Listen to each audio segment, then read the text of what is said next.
Magnus Walker, the famous Porsche enthusiast, first encountered a 911 in 1977 at the age of 10, and he's never forgotten that moment. We follow Magnus Walker back to his roots in Sheffield as he takes a journey of self-discovery.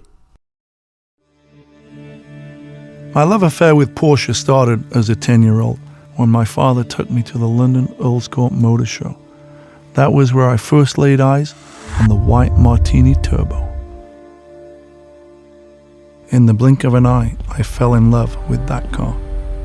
It was intoxicating, it looked fast standing still, it was racy, it was something that I just dreamed about. The big whale tail, the wide flared hips, it just made me think about it the whole time. As a kid growing up in Sheffield, Porsches were a rare sight on the road. I hardly ever saw them. Believe it or not, I actually wrote a letter to Porsche and asked them if I could be a designer for them. Surprisingly, they wrote a letter back and said, "Call us when you're older." I left school at 15 years old. I was into heavy metal music. I didn't know what my future would bring, but I had a dream and I never gave up. For me as a teenager growing up in Sheffield, the struggle was real. The northern industrial town was depressed, but it also had great character. And I believe this is what made me who I am today. It made me a stronger person.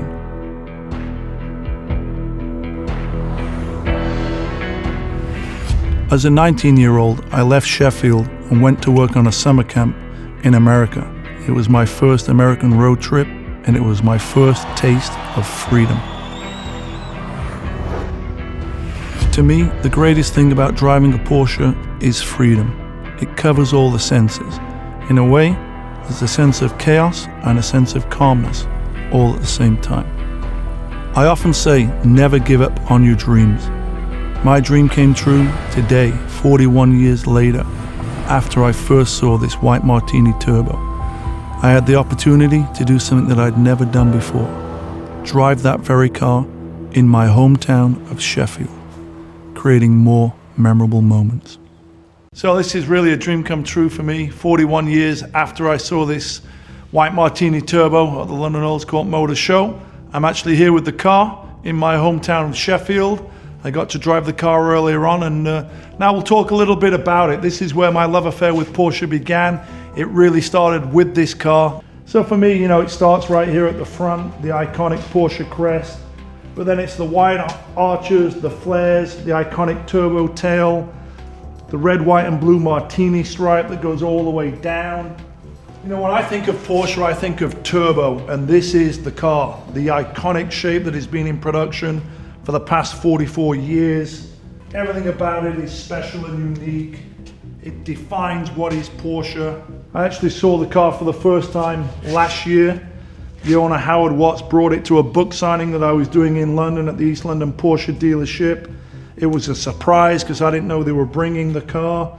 Believe it or not, he actually allowed me to sign the car, and this is what I wrote. "This is the car that started my love affair with Porsche. Let's get out and drive." So 40 years after I first saw the car, I saw it again for the second time. 41 years later, I got to drive it for the first time. So let's take a look inside the car and see what makes it so special. I spoke earlier on about how these cars are intoxicating and they cover all the senses, and ironically, the smell is one of those senses. I talk about it all the time. It's the air-cooled oil, water, gasoline, blood, sweat and tears, and that's a scent that really cannot be manufactured. It just develops over time. It's part of what I call character, patina, soul, and Porsche passion. And this car has it all. It has everything. The red, white, and blue interior, the Dr. Furham seats with the red and blue leather cushions.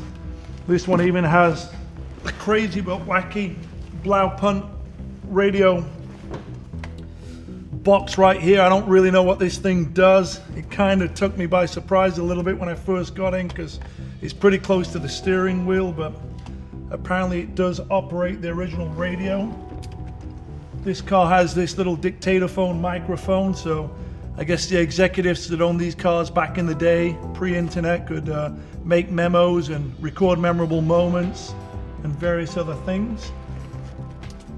It also has the period correct 70s heavy phone. You know, we're all on our phone today, but this little brick is what well-heeled executives would make phone calls back in the day. So I think one of the most iconic features of any turbo is the back end.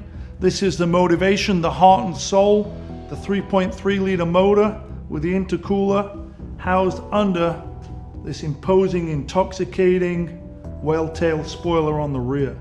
So this is the defining element to the turbo car, the wide flared rear arches and the iconic turbo tail.